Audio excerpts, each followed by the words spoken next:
ہم کسی پر حملہ کرنے نہیں آ رہے، قاسم بن عمر نے جواب دیا۔ حملہ کرنے کی ضرورت بھی نہیں، اس جگہ کا راجہ ہمارا باج گزار ہے، ہم خیر سگالی کے لیے آئے ہیں۔ جو راجہ تمہارا باج گزار ہے اسی نے حکم دیا ہے کہ مسلمان فوج آ رہی ہے، اسے پل سے نہ گزرنے دیا جائے۔ ہندو فوجی نے جواب دیا، تمہارا راجہ تو یہاں ہو نہیں سکتا۔ قاسم نے کہا، وہ لاہور میں ہوگا یا بھٹنڈا میں، مہاراج یہاں سے 2 فرسنگ دور پڑاؤ کیے ہوئے ہیں۔ ہندو فوجی نے اسے بتایا، اگر ان سے اجازت لینی ہے تو اپنے سلطان کو یا اپنے وزیر کو ان کے پاس بھیجو۔ میں ہی سلطان ہوں اور میں ہی وزیر ہوں۔ قاسم نے کہا، مجھے اپنے راجہ کے پاس لے چلو، میں واپس نہیں جاؤں گا۔ اگر تم نے مجھے روکنے کی کوشش کی تو میں تمہارے ان تیر اندازوں سے نہیں ڈروں گا جو یہاں پہاڑیوں کے پیچھے چھپے ہوئے ہیں۔ ہم پلوں کے بغیر دریا پار کرنا جانتے ہیں، ایک غلط حکم پر اپنی جانیں ضائع نہ کرو۔ ہندو اسے اپنے ساتھ لے گیا۔ قاسم ادھر ادھر دیکھتا گیا، اسے چٹانوں پر تیر انداز پھیلے ہوئے نظر آئے۔ ان چٹانوں سے نکل کر آگے گئے تو اسے راجہ اننت پال کی فوج کے خیمے نظر آنے لگے۔ قاسم اس زمین کے خد و خال کو دیکھتا گیا، اس نے محسوس کر لیا تھا کہ یہاں انہیں لڑنا پڑے گا، اس لیے زمین سے واقفیت ضروری تھی۔ اس ویرانے میں راجہ کی موجودگی بتا رہی تھی کہ اس کی نیت ٹھیک نہیں۔ ہرے بھرے درختوں نے اس جگہ کو بہت خوبصورت بنا رکھا تھا جہاں راجہ اننت پال کی شاہی خیمہ گاہ تھی۔ ہر طرف گھنا سبزہ تھا۔ قاسم کو جب ایک چوکور اور وسیع خیمے میں داخل کیا گیا تو اسے محل کا گمان ہوا۔ راجہ جے پال اونچی اور سجی سجائی مسند پر بیٹھا تھا، اس کے پیچھے 2 بڑی خوبصورت لڑکیاں کھڑی مورچھل ہلا رہی تھیں۔ راجہ کو پہلے بتا دیا گیا تھا کہ اسے ملنے کون آ رہا ہے اور کیوں آ رہا ہے، اس لیے وہ چہرے پر رونت کے آثار لیے ہوئے تھا۔ اس کے دائیں بائیں فوج کے بڑے افسر اور درباری بیٹھے تھے۔ کیا تمہارا سلطان دریا پار کرنے کی اجازت چاہتا ہے؟ راجہ اننت پال نے پوچھا۔ اس کا ارادہ کیا ہے؟ کہاں جا رہا ہے وہ؟ آپ ہمارے باج گزار ہیں۔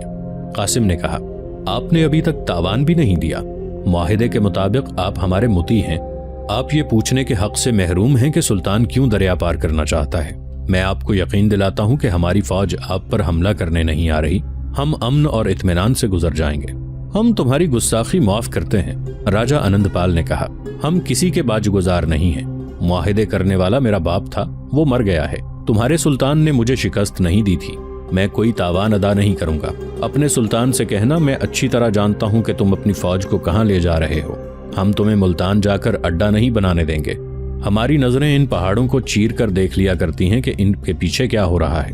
ہم تمہیں بتا سکتے ہیں کہ تمہارا سلطان اس وقت کہاں ہے اور اس کے ساتھ کتنی فوج ہے۔ اسے کہو واپس چلا جائے، ہم اس کے مطیع نہیں، اسے اگر دریا پار کرنے کی اجازت چاہیے تو خود ہمارے دربار میں آئے۔ ہم اپنے سلطان کو کسی ایسے اوچھے مہاراجہ کے دربار میں نہیں جانے دیا کرتے جو غرور سے گردن اکڑا کر بات کرنے کا عادی ہو۔ قاسم نے کہا، وہ اگر یہاں آنا چاہے گا بھی تو میں اسے یہاں نہیں آنے دوں گا، تمیز سے بات کرو۔ ایک درباری نے گرج کر کہا، تم ہمارے مہاراج اور راج دربار کی توہین کر رہے ہو۔ اس نے راجہ اننت پال کی طرف داد طلب نگاہوں سے دیکھا۔ راجہ مسکرا رہا تھا۔ تم جا سکتے ہو، راجہ نے کہا، ہم تمہاری جوانی پر رحم کرتے ہیں، اس پل پر پھر کبھی قدم رکھنے کی جرت نہ کرنا۔ اگر تمہارا سلطان لڑنے کے ارادے سے آیا ہے تو ہم تیار ہیں، اسے کہو کہ دریا پار کرنے کی جرت کرے۔ ہم لڑنے نہیں آئے۔ قاسم نے غصہ پی لیا اور اسے دھوکہ دینے کے لیے کہا، سلطان کا ایسا کوئی ارادہ نہیں، جب ہم لڑنے آئیں گے تو آپ سے دریا پار کرنے کی اجازت نہیں لینے آئیں گے، ہم آ جائیں گے، اب ہم واپس جا رہے ہیں۔ کیا یہ سچ ہے کہ تم نے اسے کہا تھا کہ ہم لڑنے نہیں آئے، واپس جا رہے ہیں؟ سلطان محمود نے قاسم سے پوچھا۔ قاسم سلطان کو اطلاع دینے کے لیے کہ اننت پال نے دریا پار کرنے سے روک دیا ہے پیچھے چلا گیا تھا اور اس نے اننت پال کے ساتھ جو باتیں کی تھیں وہ منو ان سنا دی تھی۔ میں تمہاری دانش مندی کی تعریف کرتا ہوں، سلطان محمود نے کہا۔ اسے ایسا دھوکہ ملنا چاہیے تھا۔ میں آج ہی رات دریا پار کروں گا، تمہارا سوار دستہ کشتیوں کے پل کے قریب پہاڑیوں میں چھپا رہے گا، تمہاری مدد کے لیے ایک اور دستہ آ جائے گا، باقی فوج کسی اور جگہ سے دریا پار کرے گی اور اننت پال پر حملہ کرے گی۔ تم میرے پیغام کا انتظار کرنا، اشارہ ملتے ہی تمہارا دستہ اور حفاظتی دستہ کشتیوں کے پل سے دریا پار کرے گا۔ میں بتا نہیں سکتا کہ تمہارے سامنے دشمن کا پہلو ہوگا یا عقب، تم اپنی عقل استعمال کر کے کارروائی کرنا۔ تم واپس پل کے قریب چلے جاؤ، احتیاط کرو کہ تمہیں یا تمہارے کسی سوار کو دشمن نہ دیکھ سکے۔ پل پر نظر رکھو، کوئی بھی آدمی خواہ وہ کوئی درویش اور فقیر ہی کیوں نہ ہو، پل سے گزر کر ادھر آئے تو اسے پکڑ لو، وہ دشمن کا جاسوس ہو سکتا ہے۔ سلطان محمود غزنوی نے سپہ سالار ابو عبداللہ کو بلا کر اسے بتایا کہ راجہ آنند پال دریا کے پار فوج لے کر بیٹھا ہے اور اس نے ہمیں دریا پار کرنے سے روک دیا ہے۔ فوراً ماہی گیروں کے بھیس میں خود جائیں یا کسی اور سالار کو بھیجیں اور دیکھیں کہ دریا کہاں سے پار کیا جا سکتا ہے۔ آج ہی رات دریا پار کر کے آنند پال پر حملہ کیا جائے گا۔ سلطان محمود نے قاسم بن عمر سے دریا کے پار کی زمین کے خد و خال کی تفصیل معلوم کر لی تھی۔ ادھر راجہ آنند پال نے اپنی فوج کا کچھ حصہ دریا کے اس حصے کے سامنے تیار کھڑا کر دیا جہاں کشتیوں کا پل تھا۔ یہ جگہ اس مقام سے ذرا ہی اوپر کی طرف تھی جہاں دریائے کابل دریائے سندھ سے جا ملتا ہے۔ یہ اٹک کا مقام ہے۔ مشہور تاریخ دانوں نے، جن میں فرشتہ، عقبی اور گردیزی خاص طور پر قابل ذکر ہیں، لکھا ہے کہ سلطان محمود کی فوج نے اوپر جا کر اس جگہ سے دریا پار کیا جہاں پاٹ چوڑا اور پانی کی گہرائی کم تھی۔ صبح کا اجالا نکھرنے سے پہلے فوج دریا پار کر گئی تھی۔ ان تاریخ دانوں نے لکھا ہے کہ یہ 1006 عیسوی کا موسم بہار تھا۔ راجہ آنند پال کو توقع نہیں تھی کہ مسلمانوں کی فوج اتنی جلدی دریا پار کر آئے گی۔ وہ بے خبری کی نیند سویا ہوا تھا۔ جب سلطان محمود کی ذاتی قیادت میں اس پر حملہ ہو گیا، اس کی فوج پوری طرح تیار نہیں تھی۔ ہندوؤں نے مقابلہ کیا۔ آنند پال کی وہی فوج تیاری کی حالت میں تھی جسے پل کی حفاظت پر مامور کیا گیا تھا۔ اسے جوابی حملے کے لیے بلایا گیا۔ سورج نکل آیا تھا۔ قاسم کا سوار دستہ بے تابی سے اشارے کا منتظر تھا۔ اس نے ایک اونچی پہاڑی پر 2 آدمی بٹھا رکھے تھے جو دریا پار کے میدان جنگ کو دیکھ رہے تھے۔ انہوں نے جب دیکھا کہ دریا کے قریب ہندوؤں کا جو دستہ تھا وہ میدان جنگ کو دوڑ پڑا ہے تو انہوں نے اوپر سے قاسم کو اشارہ دے دیا۔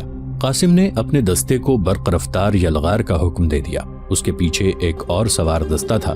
دونوں دستے کشتیوں کے پل سے بہت تیزی سے گزر گئے اور پھیل کر ہندوؤں کے اس دستے پر عقب سے ٹوٹ پڑے جو جوابی حملے کے لیے جا رہا تھا۔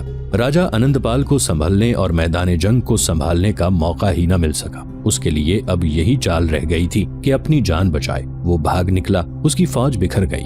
سلطان محمود نے تعاقب کا حکم دے دیا لیکن آنند پال بہت پہلے نکل گیا تھا۔ پھر بھی تعاقب جاری رکھا گیا۔ اس کی فوج دور دور تک بکھر گئی تھی۔ ان میں سے بہت سے سپاہیوں کو پکڑ لیا گیا، باقی بھاگ نکلے۔ مورخ محمد قاسم فرشتہ کی تحریر کے مطابق جب سلطان محمود کا دستہ جو تعاقب کے لیے گیا تھا دریائے چناب کے کنارے پہنچا، اس وقت راجہ آنند پال دریا پار کر گیا تھا۔ یہ مقام اس دور میں سوبدرہ کہلاتا تھا اور اب اسے وزیر آباد کہتے ہیں۔ راجہ آنند پال کو غریب سے ملاحوں نے اپنی کشتی میں دریا پار کرایا تھا۔ تاریخ دانوں نے اس لڑائی کو معرکہ دریائے سندھ کہا ہے۔ تعاقب میں سلطان محمود کی فوج بھی بکھر گئی تھی لیکن اس نے قاصدوں کے ذریعے فوج کو دریائے جہلم کے مشرقی کنارے پر جمع کر لیا۔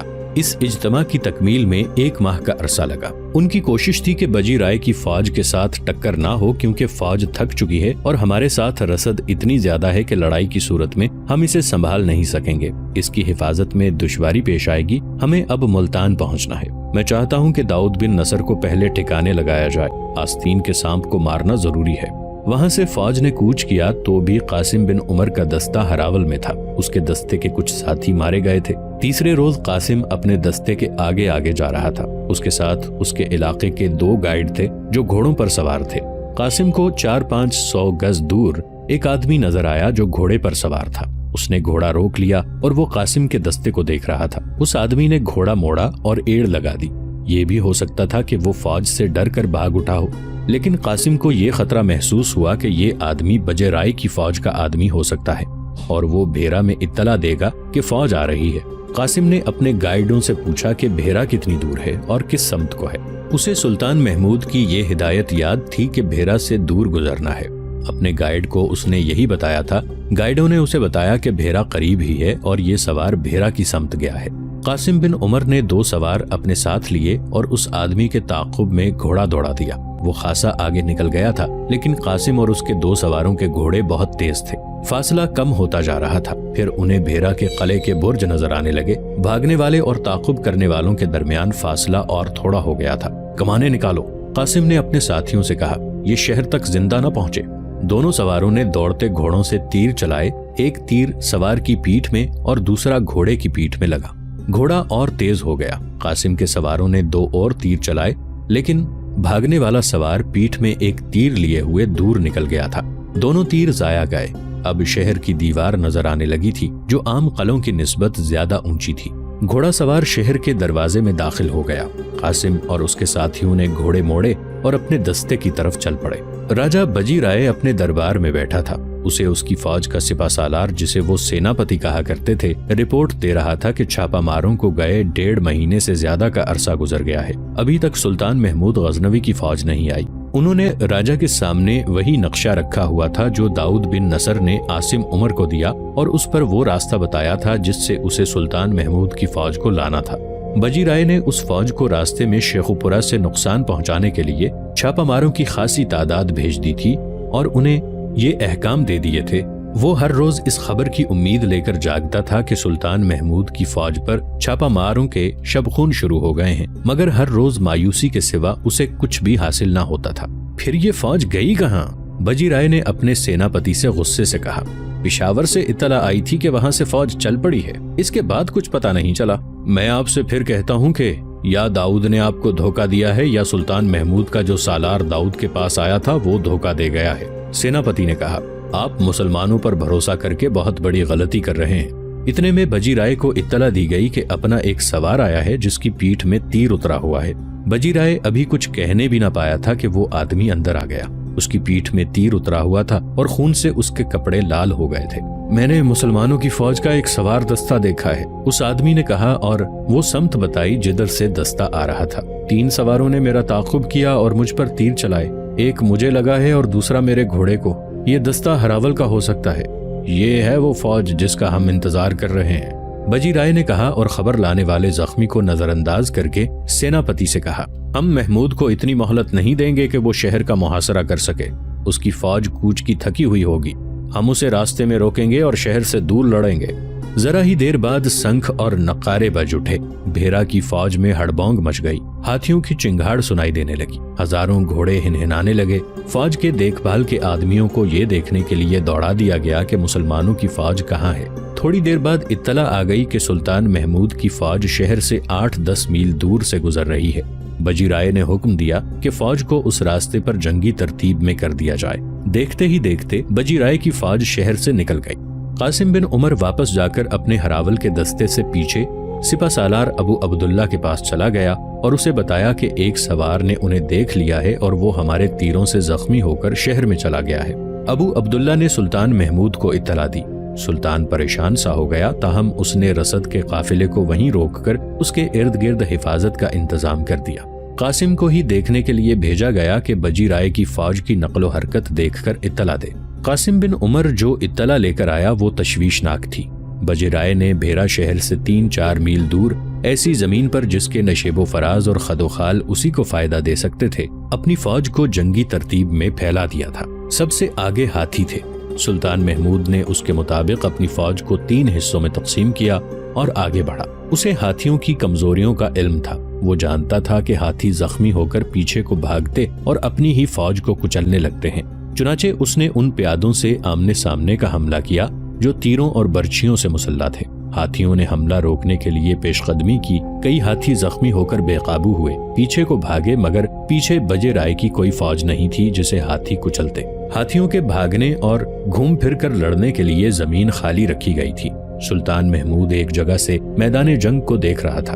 جہاں وہ متفکر ہوا وہاں وہ بجی رائے کی عقل پر اش اش کر اٹھا۔ اس نے پہلی بار ہاتھیوں کا اتنا دانشمندانہ استعمال دیکھا تھا۔ بجی رائے کے ہاتھیوں اور اس کے سواروں سے مسلمان پیادہ حملہ آوروں کا بے دردی سے نقصان ہو رہا تھا۔ سلطان محمود نے پیادوں کی مدد کے لیے ایک سوار دستے کو حملے کا حکم دیا۔ کم و بیش 1000 سواروں نے ہلہ بولا تو بجی رائے نے اس دستے کے دونوں پہلوؤں پر اپنے سوار دستوں سے حملہ کر دیا۔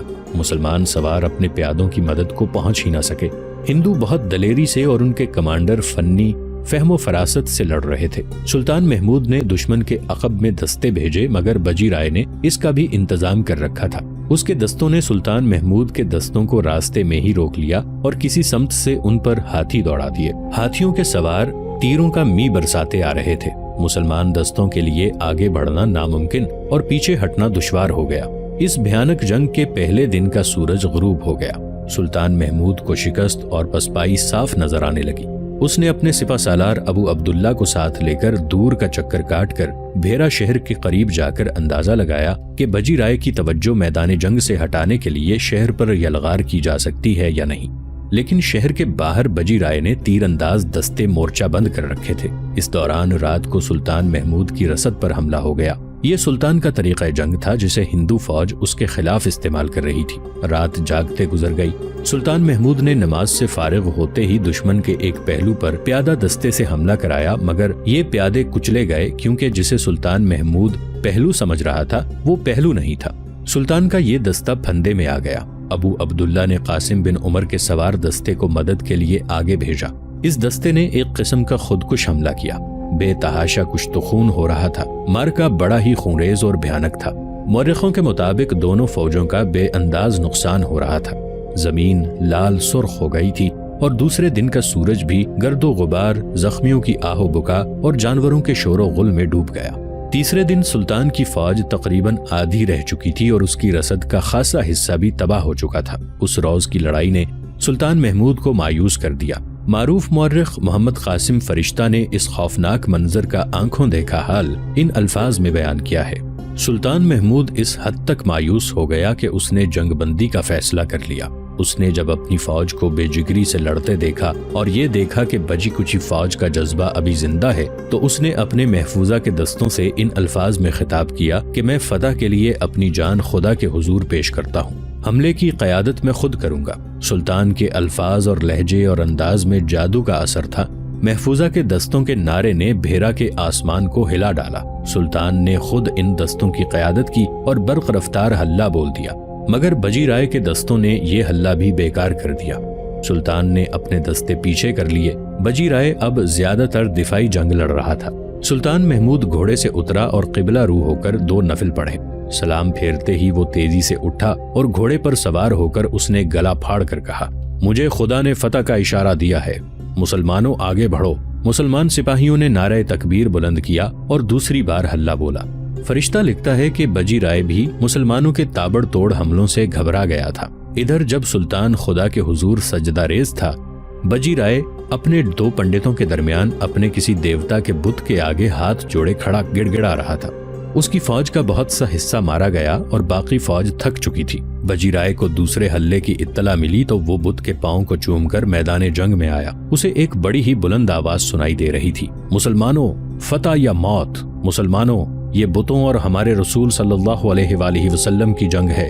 اسلام کے سپاہیوں، تمہارے لیے بھاگنے کی کوئی جگہ نہیں، لڑتے ہوئے مرو، ہتھیار نہ ڈالنا۔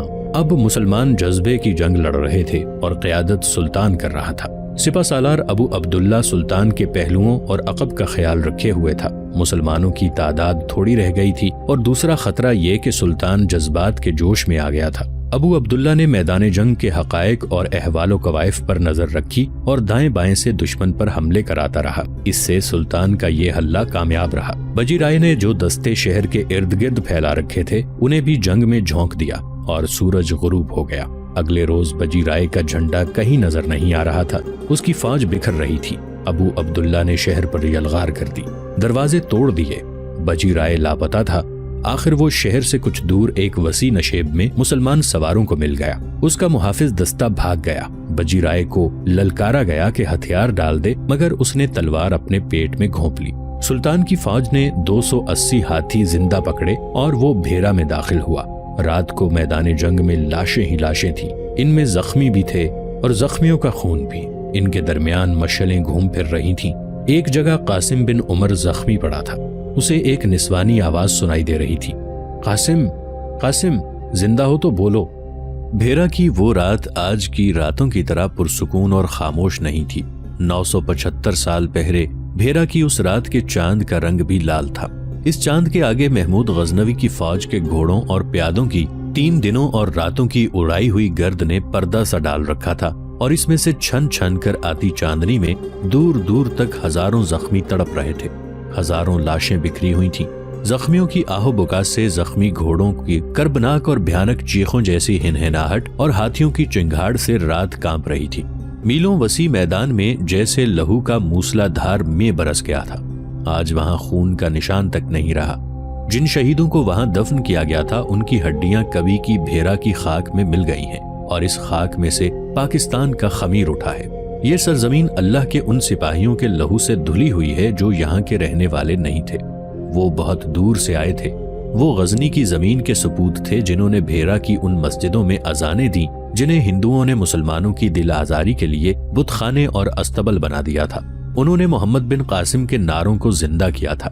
زخمی مجاہدین کراہتے تھے تو یہی گمان ہوتا تھا کہ ان کے سینوں سے اللہ اکبر کے نعرے امڑ رہے ہوں، اور جب کسی زخمی مجاہد کے جسد خاکی سے روح نکلنے لگتی تھی تو وہ اپنے عزیزوں کا نہیں اللہ کا نام لیتا تھا۔